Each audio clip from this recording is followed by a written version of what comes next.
A seguir, IIGD Irajá. Você se lembra que Deus chamou Abraão, mandou que ele saísse da terra, da parentela dos pais e tal, e Deus disse que ele teria um filho com a mulher dele, a Sara? Quem lembra? Entrava ano, saía ano e nada. Entrava ano, saía ano, nada. Sara não creu. Sabe o que Sara fez? Mandou o marido dormir com a escrava. Olha, eu sou estéril, você quer um filho? Vai ter com a empregada. Vai lá, ela vai te dar um filho. E aí eu vou pegar esse filho e vou criar. Eu vou ter um filho através dela. Mas não foi isso que Deus falou. Deus disse, Deus prometeu a Abraão que ele teria um filho no casamento. Então, eles teriam de esperar. E aí? Muito bem. Mas ele esperou, ele creu. Tá bom, e aí o que aconteceu? Então agora você vai lá em Romanos, capítulo 4. Carta aos Romanos, capítulo 4. Carta aos Romanos, capítulo 4, versículo 19. Diz assim, vamos juntos? E não enfraqueceu na fé, nem atentou para o seu próprio corpo já amortecido, pois era já de quase 100 anos. Nem tampouco para o amortecimento do ventre de Sara. Dá uma paradinha. O que aconteceu com a fé de Abraão? Ela não o quê? Ele não se deixou enfraquecer. Mas ele está com quase 100 anos. Quase. Foram 25 anos de espera. Depois a gente volta lá para fazer o cálculo em outro momento. Presta atenção para a gente ser bem objetivo. O que você espera? Estando com o corpo tomado por uma doença, espera o quê? Tem gente que espera a morte, mas confessa com a boca que vai ser curado. Está brincando com Deus? Não tem a fé no coração e não espera, não tem a esperança, ou seja, não espera que vai acontecer a cura. Que a cura vai acontecer. Mas confessa. Palavras falsas. Palavras que não têm verdade. Palavras que não têm peso diante de Deus. Você leu Hebreus? Retenhamos firmes a confissão da nossa esperança. Ou seja, se eu creio, eu sou firme no que eu falo. Eu não vou duvidar de Deus. O salmista fazia isso. Direi do Senhor. Ou seja, no meio dos piores perigos, pois eu direi do Senhor. Ele é o meu Deus, o meu refúgio, a minha fortaleza. Nele eu vou confiar. O salmista Davi fez a mesma coisa. Davi disse ainda que um exército me cercasse, o meu coração não temeria. Mas por quê? Porque ele tinha certeza que Deus estava com ele. Você ora, sai à rua e não crê que Deus te acompanha e está dentro de você? Então por que você ora? Continuando aqui, vamos lá? Versículo de número 20. Vamos lá? E não duvidou da promessa de Deus por incredulidade, mas foi fortificado na fé. Isso aqui que é interessante, irmãos. Ele tinha uma promessa, ele só tinha uma promessa. Ele não tinha nada, ele não tinha um documento, ele não tinha uma Bíblia escrita, ele só tinha uma promessa. Deus fez uma promessa, ele só tinha uma promessa. Ele guardou a promessa e reteve a promessa no coração com toda firmeza. O que aconteceu? Entrava ano, saía ano, não mudava nada. Entrava ano, saía ano. Mas ele tem certeza que vai acontecer. Ele não duvida de Deus, ele não brinca com Deus. E aí? Imagina quando ele pensa na promessa de Deus, ele, glória a Deus. Ué? Aí ele está conversando lá em família, Sara abriu a boca lá para falar alguma coisa, glória a Deus. Mas por que ele dava glória a Deus? Ele dava glória a Deus pela bênção que ainda ia chegar. Ele glorificava a Deus porque ele não duvidava da promessa de Deus. Ele dava glória a Deus porque a vida dele com Deus era tão real quanto era com a Sara, quanto era com seus empregados e outras pessoas. Se Deus não for real na tua vida, então você perde tempo quando ora. Se Deus não é real para você, como ele está na Bíblia, então ele não pode te dar segurança nenhuma. Se Deus não é real para você, ele também não pode te curar, porque ele não é real. Deus é real. Fala para o teu irmão. Deus é real. Deus é real. Uma coisa que me impressiona, que a gente fala tanto, ministra tanto, ensina tanto, a gente ensina tanto e diz, eu estou sempre dizendo isso. Gente, não importa se você sente ou se não sente, simplesmente não duvide que Deus está presente. Simplesmente. Tem gente que, ai meu Deus, hoje eu não estou nem sentindo que eu sou cristã, sabe? Eu acho que não sei o que houve comigo, estou sem fé nenhuma. Deus está ali presente, tanto quando estava cheio de fé. Por quê? Porque Ele não muda. Diga, Deus não muda. Diga, Deus não muda. Diga, Deus não muda. Vocês já pensaram, irmãos? Se Deus trabalhasse como o raciocínio humano trabalha, eu não vou orar hoje porque eu não estou sentindo a presença de Deus. Então Deus não está ali. Então não vai orar. Aí no dia seguinte eu não vou orar hoje porque eu ainda não estou sentindo a presença de Deus. Meu irmão, vamos parar de ser crianças? Não viva do que sente, viva do que está escrito. Diga para o seu irmão, não viva do que sente. Viva da palavra de Deus.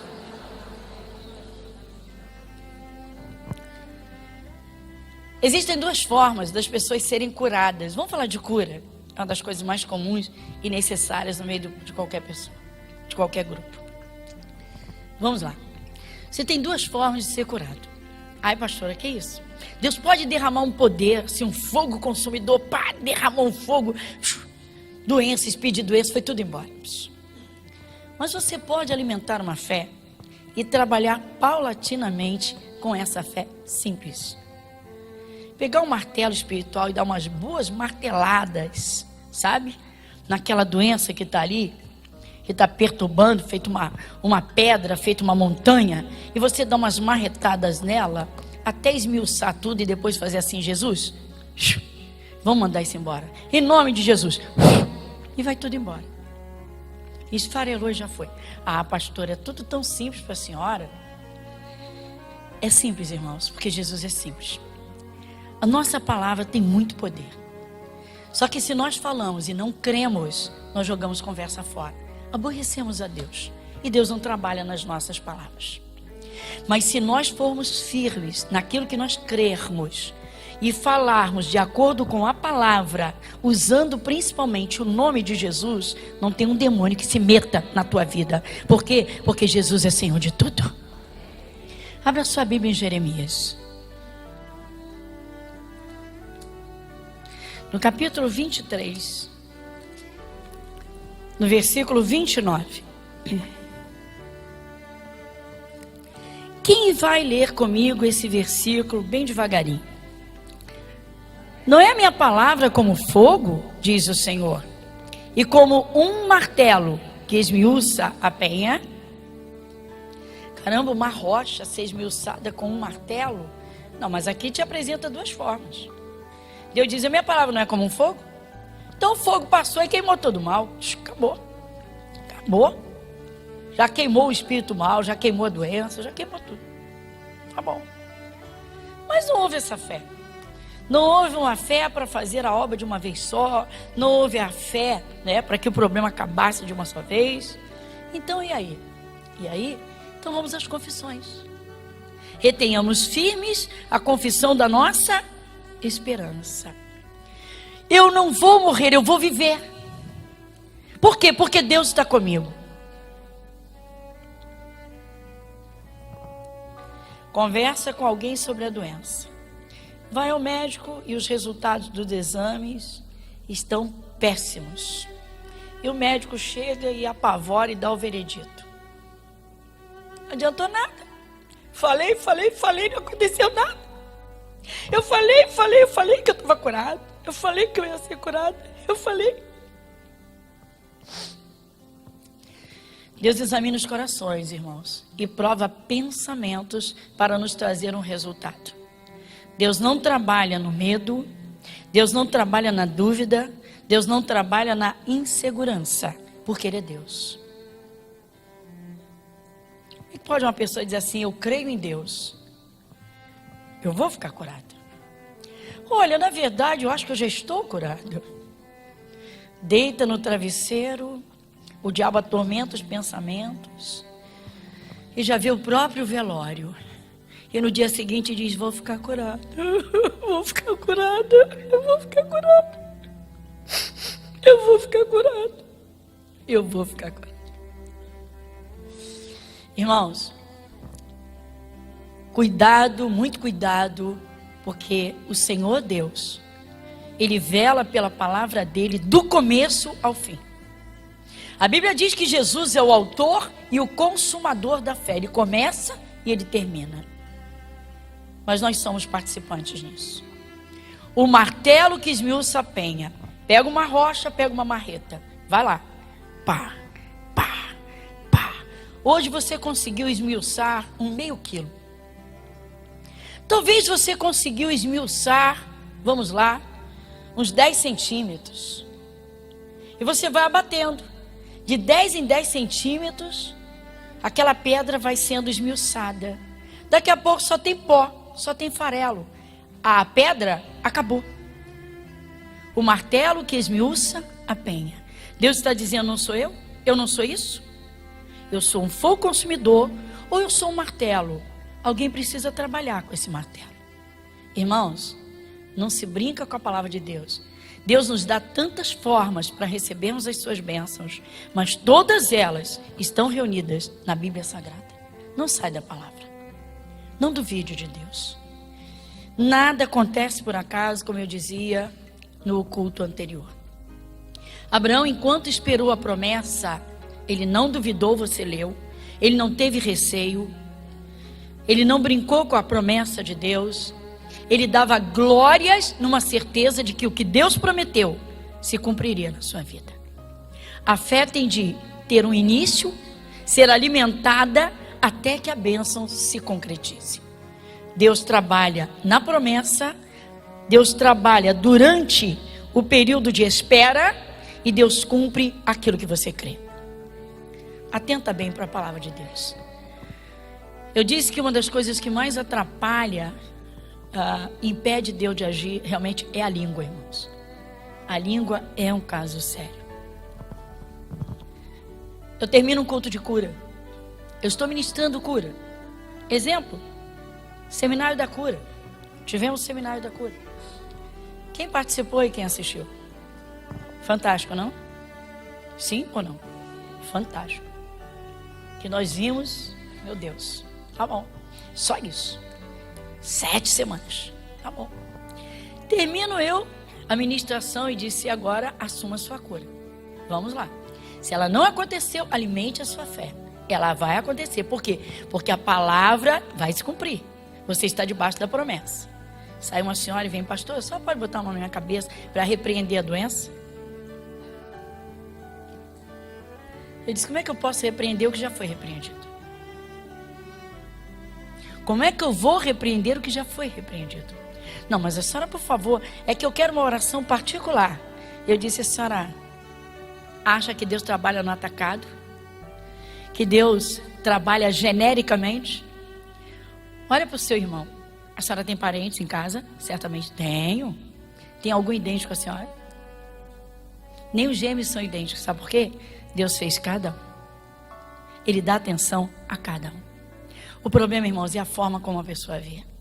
Irmãos, a forma de falar é o documento que nós damos no mundo espiritual. As nossas palavras têm poder de nos levantar e nos derrubar. As nossas palavras nos dão saúde ou chamam doenças. As nossas palavras podem nos curar, mas as nossas palavras podem levar a doença a se agravar até a morte. Que isso, pastora? Bênção ou maldição? Tudo isso está na língua. Pastora, será que é bem assim? Bom, então, se você não crê, é porque você não olha na palavra de Deus. Você não dá atenção à palavra de Deus. Abra sua Bíblia em Provérbios, capítulo 13. Livro de Provérbios, capítulo 13. Lê comigo o versículo de número 2. Versículo 2. Do fruto da boca, cada um comerá o bem.